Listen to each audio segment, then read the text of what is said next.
கிறிஸ்துக்குள் பிரியமானவர்களே, இந்த காலை தியானத்திற்காக ஆண்டவர் சொல்கிறது என்னவென்றால், நம் மனுஷர் பாஷையையும் தூதர் பாஷைகளையும் பேசினாலும் அன்பும் எனக்கிராவிட்டால் சத்தமிடுகிற வெண்கலம் போலவும் ஓசையிடுகிற கைத்தாளம் போலவும் இருப்பேன்.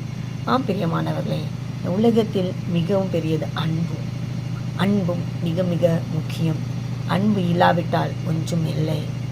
பிரியமானவர்களே, மதர் தெரசா தன்னுடைய அன்பின் மூலமாக அநேகர் ஆண்டவருக்குள்ள வழி நடத்தினார். அநேக மிஷினரிகளை நீங்கள் பார்க்கும் பொழுது அவர்களுக்குள்ள ஆண்டவருடைய அன்பின் நிமித்தம் அநேகரை ஆண்டவருக்குள்ள வழி நடத்தினார்கள். இந்த நாளில் கிறிஸ்தவர்களாகிய நாமும் அன்பை பிரதிபலிக்கிறவர்களாக இருக்க வேண்டும்.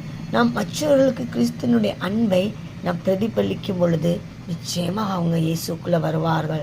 நாம் எப்படி கிறிஸ்துவின் அன்பை பிரதிபலிக்க வேண்டும்? இயேசு சொல்லுகிறாரு, நம் கஷ்டப்பட்டவங்களுக்கு உதவி செய்கிற மூலம் ஆண்டவருடைய அன்பை நிச்சயம்